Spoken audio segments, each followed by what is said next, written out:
Hello दोस्तों, good morning आप सभी को। आज हम लोग देखेंगे इससे एकदम आसान भाषा में और simple harmonic motion.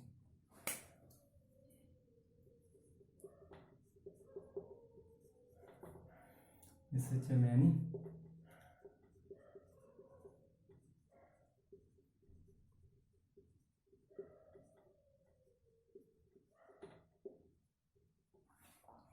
Simple harmonic motion. तो हम लोग देखते हैं कि सिंपल हार्मोनिक मोशन होता क्या है, यानी कि इसका हिंदी होता है सरल और गति।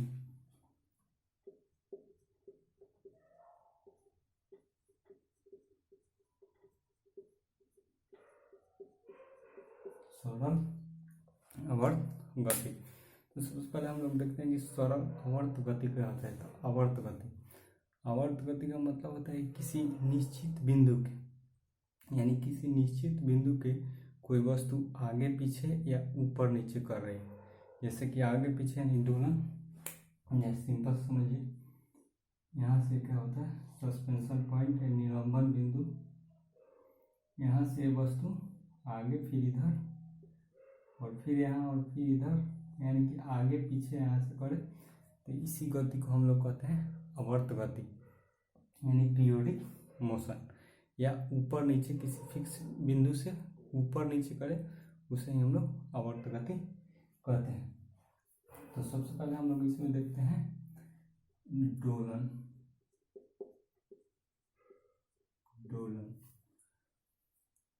दोलन या कंपन आप कह सकते हैं, दोलन या कंपन।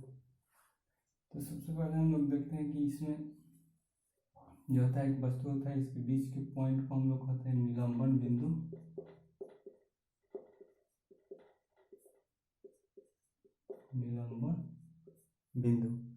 निलंबन बिंदु और यहाँ से जो धागा है, यहाँ इस स्थिति को कहते हैं मिड पॉइंट, यानी मध्यमान स्थिति। मध्यमान स्थिति यानी इसे निलंबन बिंदु कहते हैं, यानी कि सस्पेंशन पॉइंट, और इसे मध्यमान स्थिति यानी इक्विलिब्रियम स्टेट। तो दोलन क्या होता है? दोलन होता है कि ये जो वस्तु है यहाँ से यहाँ जाए और फिर यहाँ से यहाँ आए, फिर यहाँ से इधर जाए और फिर यहाँ आ जाए, इसे ही दोलन कहते हैं। अभी आप लोग समझ में कुछ भी नहीं आया। देखिए फिर नए फिगर ड्रॉ करते हैं। यहाँ पे हो गया निलंबन बिंदु, ये हो गई वस्तु। यहाँ से आप समझिए, आप लोग यहाँ से ये वस्तु जो है इधर आएगी, यहाँ से इधर आएगी, फिर यहाँ से जो है यहाँ से फिर यहाँ पे आएगी, यहाँ से फिर यहाँ आएगी, उसके बाद फिर यहाँ से यहाँ आएगी, तब जाकर एक दोलन पूरा होता है, यानी दोलन या कंपन। एक दोलन हम लोग कहते हैं। तो वस्तु पहले यहाँ से कहाँ जाएगी, यहाँ, फिर यहाँ से यहाँ आएगी और फिर यहाँ से यहाँ जाएगी और यहाँ से यहाँ आएगी। अब आप लोगों के मन में एक सवाल उठ रहा होगा कि क्या इसका लंबाई बढ़ जाएगा। तो ये फिगर जो है, ये फिगर गलत है। फिगर सही है यही कि यहाँ से यहाँ जाएगी और फिर उसी पथ पर आएगी, फिर यहाँ से यहाँ जाएगी और फिर इसी पथ पर वापस आएगी। ये समझने के लिए मतलब बताया गया है। तो देखिए सबसे पहले हम लोग देखते हैं, सबसे पहले हम लोग समझते हैं कि आयाम क्या होता है। आयाम, तो आयाम बराबर होता है कि मध्यमान बिंदु से अधिकतम दूरी को, यानी अधिकतम विस्थापन को हम लोग आयाम कहते हैं। मध्यमान बिंदु से अधिकतम विस्थापन को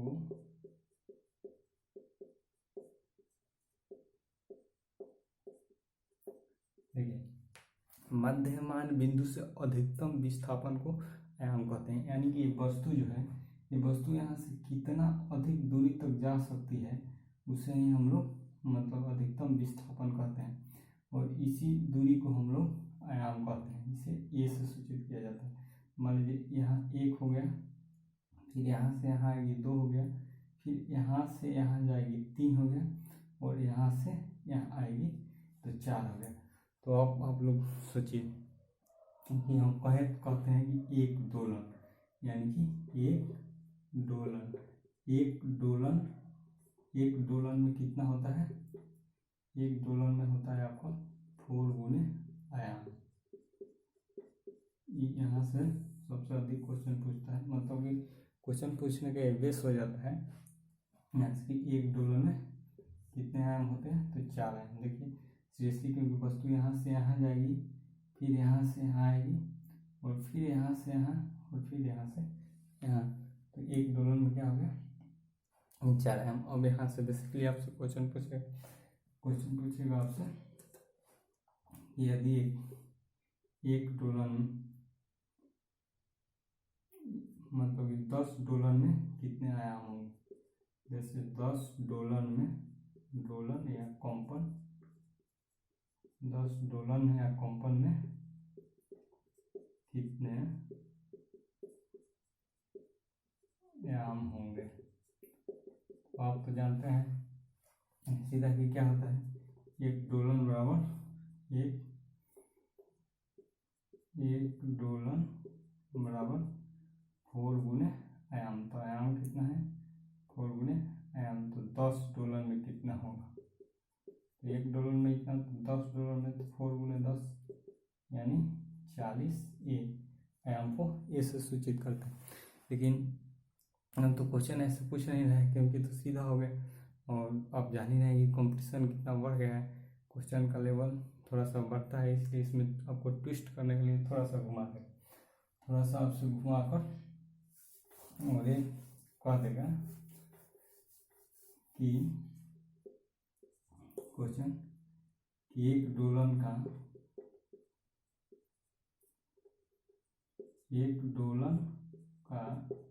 आयाम 3 मीटर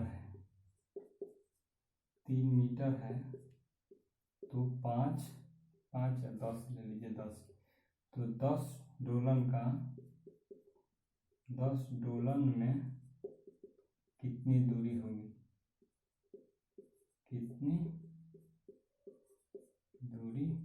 यानी अब सिंपल सोचिए कि एक डोलन का आयाम 3 मीटर है। आपको यहाँ से यहाँ की दूरी का मान दे दिया 3 मीटर, तो 10 डोलन में आयाम। तो आप जानते हैं एक डोलन बराबर 4 गुने आयाम, यानी आयाम को ऐसे सूचित करते हैं ए। देखिए एक डोलन में 4 आयाम, तो 10 डोलन, तो 10 डोलन या कंपन में आपका क्या हो जाएगा? 4 गुने 10 यानी कि 40 आयाम। तो आपको क्या दे रखा है कि एक डोलन का आयाम 3 मीटर है, तो 3 मीटर दूरी क्या हो जाएगी? एक का मान 3 दिया है, तो 40 गुने 3 यानी कि 120 मीटर हो जाएगा। यानी क्या होगा? 120 मीटर। अब हम लोग देखते हैं यहाँ से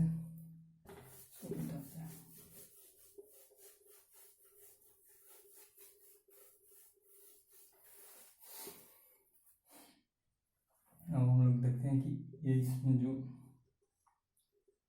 वस्तु है, ये जिस बल से ये आगे पीछे करती है, उस बल को हम लोग कहते हैं प्रत्यानयन बल। उस बल को हम लोग क्या कहते हैं? प्रत्यानयन बल। और त्वरण जो होता है, त्वरण हमेशा समानुपाती होता है विस्थापन। यानी कि जो त्वरण होता है वो समानुपाती किसके होता है? इनडायरेक्टली प्रोपोर्शनल होता है डिस्प्लेसमेंट के, यानी विस्थापन के, और लेकिन दिशा में विपरीत होता है, यानी दिशा में विपरीत होता है। इसलिए हम लोग यहाँ निगेटिव लगा देते हैं। त्वरण जो होता है विस्थापन के समानुपाती होता है, लेकिन दिशा में विपरीत होता है। जैसे कि यहाँ से यहाँ तक यदि वस्तु गई, यहाँ तक तो ठीक है, लेकिन फिर यहाँ से यहाँ आएगी तो इसका विस्थापन ऋणात्मक हो जाएगा। फिर यहाँ से अपना इधर जाती है, फिर इधर आती है, तो इसलिए त्वरण समानुपाती होता है विस्थापन के, लेकिन विस्थापन ऋणात्मक होता है। अब हम लोग देखते हैं SHM के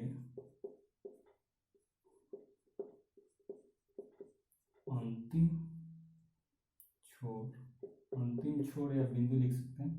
अंतिम छोर पर नंबर एक में हो जाएगा आपका विस्थापन, नंबर 2 में त्वरण, नंबर 3 में बल, नंबर 4 में स्थितिज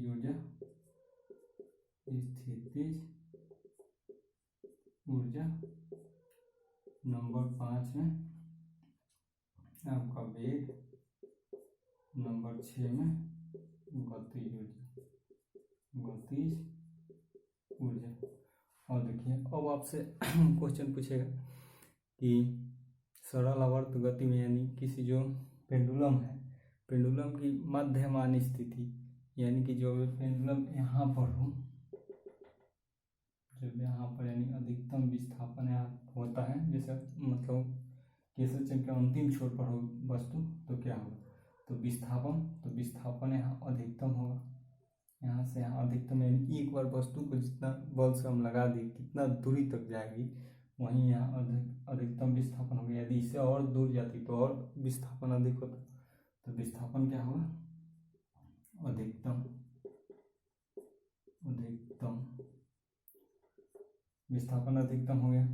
तो अब हम लोग जानते हैं कि विस्थापन जो होता है डायरेक्टली मतलब त्वरण के डायरेक्टली प्रोपोर्शनल होता है, यानी त्वरण के समानुपाती होता है। तो यदि विस्थापन जब अधिक है तो त्वरण भी अधिक होगा, तो त्वरण क्या होगा, अधिक। जब त्वरण अधिक होगा तो हम लोग बल के लिए क्या जानते हैं, F बराबर m में। तो जब त्वरण अधिक होगा तो बल भी अधिक होगा, तो बल भी मतलब अधिकतम, यानी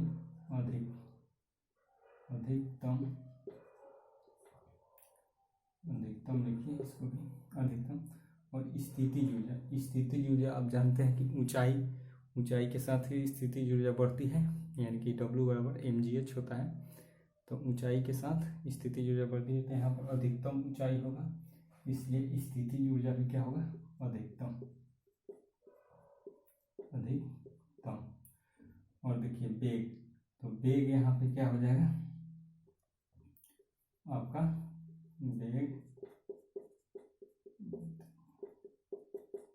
वेग जो होगा, वेग यहाँ पर एक बार हम किसी वस्तु को ठेल दिए तो अधिकतम विस्थापन जहाँ तय करेगा, जब तक उसका वेग शून्य नहीं होगा तब तक तो आगे बढ़ते जाता। जब हम लोग अधिकतम विस्थापन ले लिए तो वहाँ पे वेग क्या होगा, वेग शून्य हो जाएगा। क्योंकि जब एक बार किसी वस्तु को हम जिस बल से ठेल दिए वहाँ जाकर रुक रही है, जब तक रुकेगी नहीं तब तक वहाँ अधिकतम विस्थापन नहीं होगा। तो इसलिए जब हम लोग अधिकतम विस्थापन वहाँ पर ले लिए तो वेग क्या हो जाएगा, शून्य हो जाएगा। जब वेग शून्य होगा तो गतिज ऊर्जा शून्य हो जाएगा, गतिज ऊर्जा क्या होगा, शून्य हो जाएगा। तो अब हम लोग देखिए, हम लोग रिविजन फिर से करते हैं कि आयाम किसे कहते हैं। तो आयाम जो है मध्यमान बिंदु से अधिकतम विस्थापन, यानी मध्यमान बिंदु से, यानी बीच वाला जो नॉर्मल स्टेट है, इक्विलिब्रियम स्टेट, वहाँ से वस्तु कितना दूर तक जाती है उसे ही डिस्प्लेसमेंट कहते हैं, यानी अधिकतम विस्थापन कहते हैं। अधिकतम विस्थापन को ही आयाम बोला जाता है। देखिए तो अब अंतिम छोर पर, यानी अंतिम स्थिति पे विस्थापन क्या होगा, अधिकतम होगा। तो जब विस्थापन अधिकतम होगा तो त्वरण भी अधिकतम होगा, और त्वरण अधिकतम होगा तो बल भी अधिकतम होगा, क्योंकि त्वरण बल से संबंधित है, तो बल अधिकतम होगा।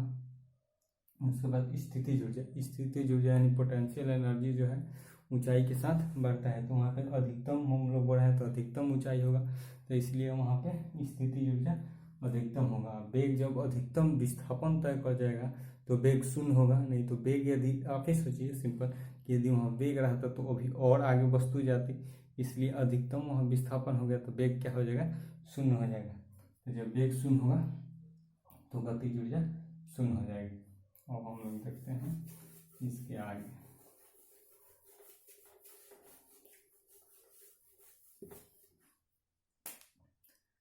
जब SHM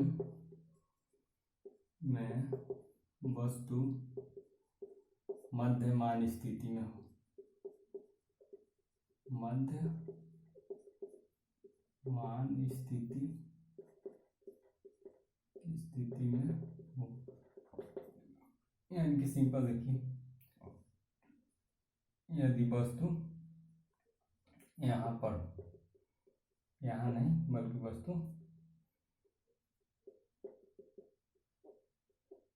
यहाँ नहीं वस्तु यहाँ पर, यहाँ से यदि यहाँ आ जाए, यहाँ पर आ जाएगा तो क्या होगा, नंबर 1 में यहाँ से देखिए कि यहाँ क्या हो जाएगा,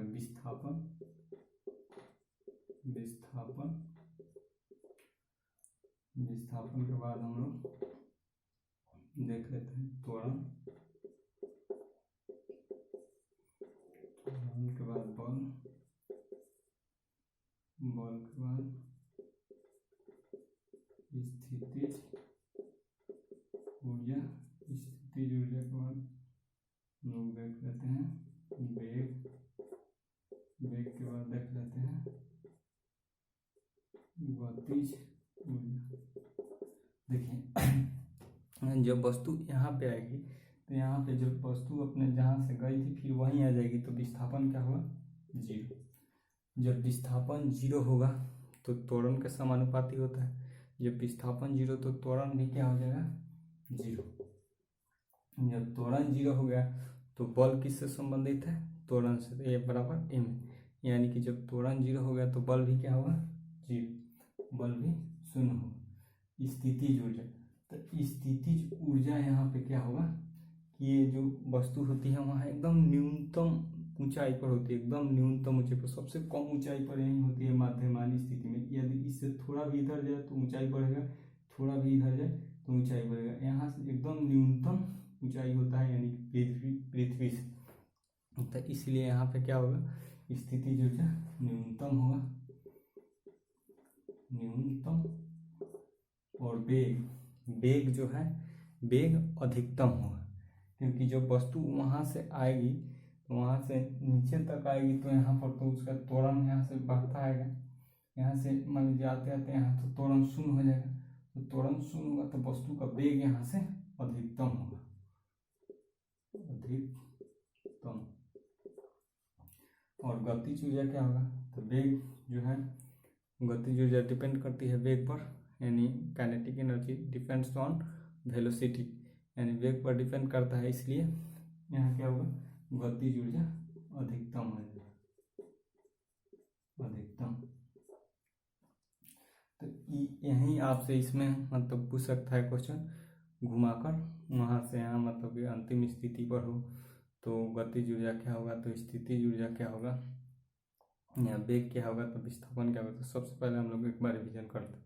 जो वस्तु मतलब कि मध्यमान स्थिति से अधिकतम विस्थापन पर, यानी कि अनंत पर नहीं सॉरी, मतलब कि अंतिम स्थिति पर हो तो वहाँ पे क्या होगा, विस्थापन अधिकतम होगा। स्टेप वाइज मतलब याद रखने का प्रयास कीजिए, क्योंकि फिजिक्स कोई वास्ट सब्जेक्ट नहीं है, इसको बस स्टेप वाइज समझिएगा तो बहुत मतलब कि कभी भूलिएगा भी नहीं और याद भी हो जाएगा। और ये सब इंटरेस्टेड सब्जेक्ट है, लेकिन बहुत सारे बच्चे या बहुत लोग होते हैं जो कहते हैं टफ है, तो ऐसा कोई बात नहीं है, इसलिए स्टेप वाइज समझिए। वहाँ पर अधिकतम अंतिम स्थिति पे क्या होगा, डिस्प्लेसमेंट, यानी कि विस्थापन अधिकतम होगा।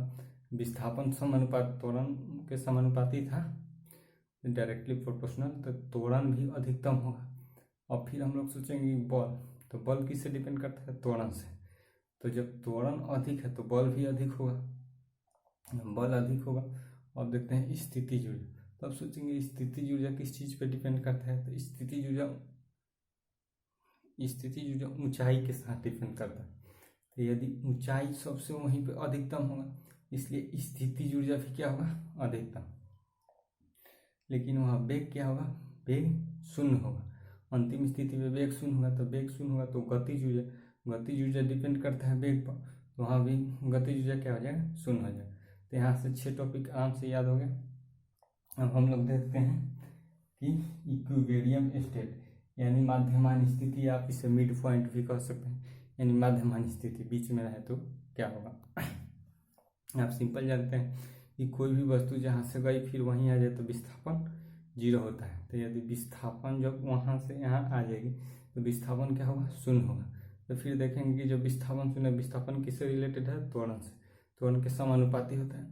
तो जब विस्थापन 0 तो फिर त्वरण क्या हो जाएगा, त्वरण क्या हो जाएगा, 0 हो जाएगा।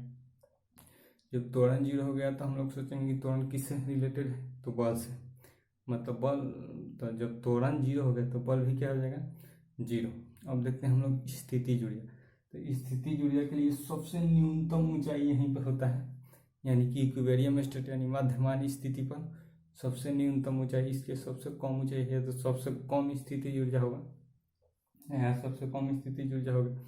उसके बाद हम लोग देखते हैं वेग।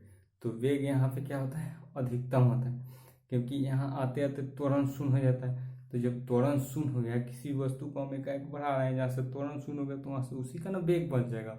अब उस वेग से अपन जितना इधर में जाए, तो इसलिए वेग वहाँ अधिकतम होता है। तो काइनेटिक एनर्जी किस पर डिपेंड करता है, वेग पर। तो वेग जो है, जहाँ वेग अधिक होगा तो वहाँ काइनेटिक एनर्जी यानी गतिज ऊर्जा अधिक होगी। अब हम लोग देखते हैं इसके आगे।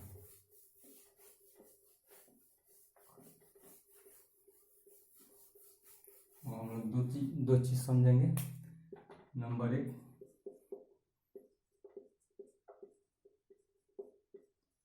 आवर्तकाल, इंग्लिश में इसे टाइम पीरियड कहते हैं। नंबर 2,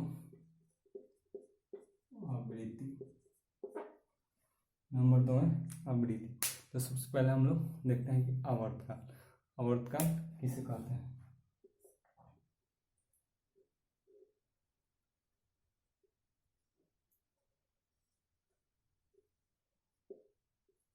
आवर्तकाल, सबसे पहले हम लोग देखेंगे आवर्तकाल। तो आवर्तकाल क्या होता है, यह आवर्तकाल एक दोलन पूरा करने में, एक दोलन पूरा करने में जो समय लगता है उसे ही आवर्तकाल कहते हैं। जैसे इस वस्तु को यहाँ से यहाँ और फिर यहाँ से यहाँ और यहाँ से यहाँ और फिर यहाँ से यहाँ आने में जो समय लग रहा है उसे ही हम लोग क्या कहते हैं, आवर्तकाल। यानी कि एक दोलन करने में वस्तु को जितना समय लगता है उसे ही आवर्तकाल कहते हैं, यानी टाइम पीरियड कहते हैं। तो देखिए एक दोलन बराबर क्या होता है, एक दोलन बराबर 4 गुने आयाम होता है। यानी इतना ही मतलब जो है दूरी तय करने में कितना समय लग रहा है उसे ही आवर्तकाल कहते हैं। अब सिंपल सोचिए कि आवर्तकाल मतलब आपको समझाते हैं कि देखिए जैसे इस मार्कर को है, इस मार्कर अपने माध्यमान स्थिति में है, माध्यमान स्थिति से इसको यहाँ से यहाँ तक जाने में कितना समय लगा, फिर यहाँ से यहाँ तक माध्यमान स्थिति पे आई, फिर यहाँ से इधर गई, फिर इधर से माध्यमान स्थिति पे, यह जितना मतलब एक दोलन करने में इसे कितना समय लगा, इसे ही हम लोग क्या कहते हैं, आवर्तकाल यानी टाइम पीरियड। और हम लोग देखते हैं आवृत्ति। अब हम लोग देखते हैं आवृत्ति। तो आवृत्ति जो है, आवृत्ति जस्ट आवर्तकाल के उल्टा है। आवृत्ति कहती है कि एक सेकेंड में कंपनों की संख्या, यानी एक सेकेंड में ये कितना बार अप डाउन कर गया, इसे ही आवृत्ति बोलते हैं। मतलब एक सेकेंड में दोलनों की संख्या या कंपनों की संख्या, एक सेकेंड में कितना दोलन कर रहा है उसे ही हम लोग आवृत्ति कहते हैं। तो आवृत्ति को हम लोग एन से दिखाते हैं और आवर्तकाल को टी से, और इसमें रिलेशन होता है टी समानुपाती 1/n के होता है। यानी कि टी समानुपाती किसके होता है, टाइम पीरियड समानुपाती होता है 1/n के, यानी कि 1/n, यानी कि उल्टा होता है, उल्टा रिलेशन होता है इसमें। तो आप लोग समझ गए। जैसे यहाँ सब क्वेश्चन देता है, क्वेश्चन देगा कि एक दोलन करने में, एक दोलन करने में 10 सेकेंड का समय लगता है तो उसका आवर्तकाल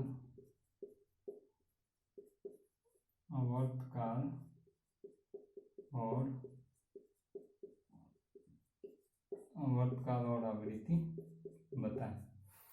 तो देखिए सिंपल क्या करें कि एक दोलन करने में 10 सेकेंड का समय लगता है तो उसका आवर्तकाल और आवृत्ति बताएं। तो अभी हम लोग क्या समझें कि आवर्तकाल जो है एक दोलन करने में कितना समय लेता है उसे ही हम लोग कहते हैं आवर्तकाल यानी टाइम पीरियड। और आवृत्ति किसे कहते हैं कि एक सेकेंड में कितना बार कंपन कर गई उसे आवृत्ति कहते हैं। तो हम लोग देखते हैं कि आवर्तकाल तो यहाँ पर तो दे दिया है कि t बराबर 10 सेकेंड यानी एक दोलन करने में 10 सेकेंड का समय ले रहा है। तो अब यहाँ तो आवर्तकाल हम लोग का निकल गया। देखते हैं आवृत्ति। तो आवृत्ति के लिए क्या है t समानुपाती यानी बराबर मान लीजिए 1/n के। तो समानुपाती होता है यानी कि इसको डायरेक्टली प्रोपोर्शनल करके बराबर भी होता है तो वहाँ से 1/n। तो यदि यहाँ से हम लोग क्या लिख सकते हैं n बराबर 1/t। यदि 1/10 रखेंगे हम लोग तो क्या आ जाएगा 0.1। आवृत्ति को हम लोग मापते हैं हर्ज में और मतलब आवर्तकाल को सेकेंड में मापते हैं। तो यहाँ से आपका ये क्लियर हो गया। जैसे अब हम लोग आगे बढ़ते हैं।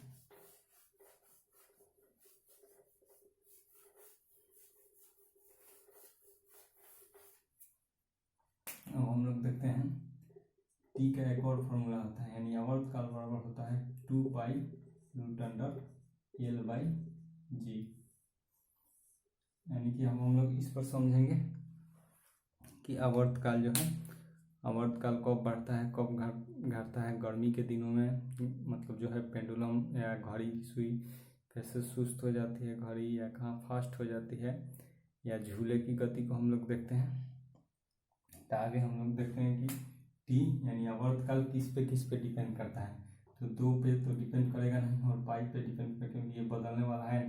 बदलने वाला है क्या बदलने वाला है लंबाई और जी का मान भी बदलता है। तो इसलिए डिपेंड पहले हम लोग देख लेते हैं लंबाई पे। तो टी का मान जो है लंबाई पे तो सबसे पहले देखिए घड़ी के लिए हम लोग देख लेते हैं। नंबर 1 घड़ी।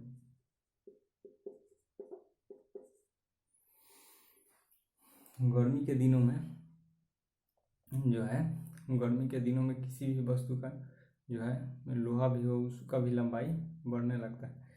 तो सबसे पहले देखते हैं कि हम लोग जो लंबाई बढ़ेगी गर्मी के दिन में घड़ी के जैसे सॉरी मान लीजिए कि पहले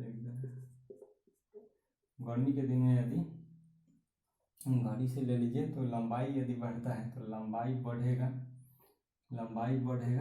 तो क्या होगा आवर्तकाल बढ़ेगा यानी लंबाई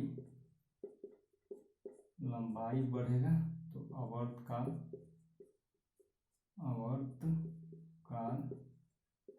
जो है बढ़ेगा।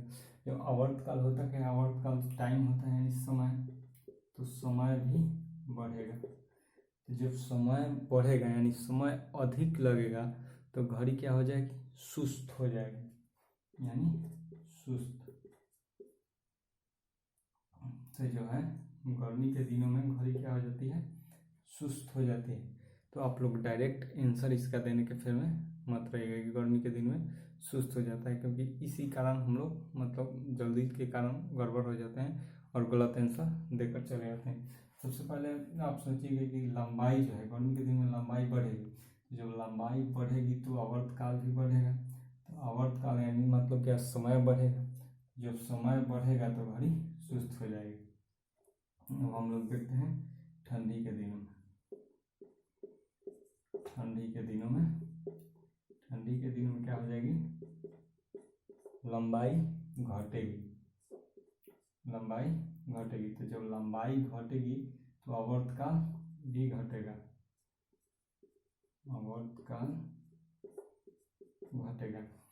जब आवर्तकाल घटेगा, आवर्तकाल क्या होता है, समय होता है, तो जब आवर्तकाल घटेगा तो समय भी घटेगा। तो जब समय घटेगा तो क्या होगा, घड़ी फास्ट हो जाएगी, तो इसलिए तेज, यहाँ पर हम लोग देख देते हैं, घड़ी क्या हो जाएगी, तेज या फास्ट हो जाएगी।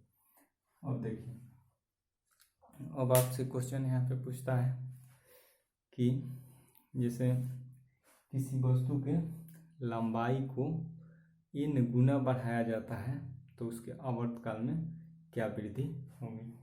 तो अब हम लोग देखें, आप लोग समझ गए होंगे कि गर्मी के दिनों में जो होता है लंबाई बढ़ जाता है, तो लंबाई के बढ़ने के कारण क्या होता है, आवर्तकाल बढ़ जाएगा, क्योंकि इसके समानुपाती होता है। आवर्तकाल जो बढ़ेगा यानी कि समय बढ़ेगा, तो समय बढ़ने के कारण क्या होगा, घड़ी स्लो हो जाएगी। ठंडी के दिन में विपरीत से जस्ट उल्टा है कि लंबाई क्या हो जाएगा, घटेगा, तो जब लंबाई घटेगा तो आवर्तकाल भी घटेगा, तो आवर्तकाल घटेगा तो समय घटेगा, समय घटेगा तो घड़ी तेज हो जाएगी। यहाँ से डायरेक्ट आंसर देने के चक्कर में मत रहिए, कभी भी स्टेप वाइज चलिएगा। तो फिजिक्स एकदम आसान है, एकदम समझने वाला सब्जेक्ट है।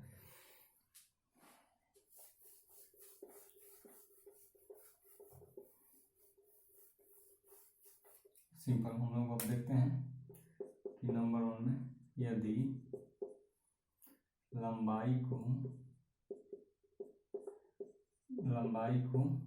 n गुना बढ़ाया जाता है तो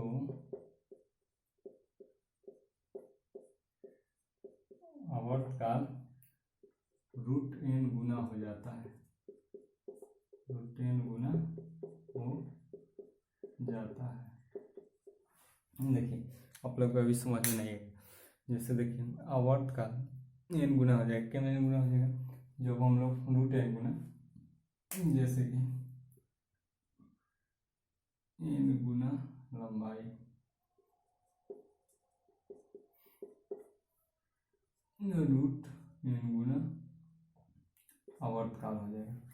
क्यों, क्योंकि मान लीजिए कि यदि किसी लंबाई को, यानी किसी भी लोलक की लंबाई को हम 9 गुना कर रहे हैं, यदि 9 गुना बढ़ा रहे हैं तो 9 गुना तो रूट में 9 हो जाएगा, तो आवर्तकाल क्या हो जाएगा, 3 गुना।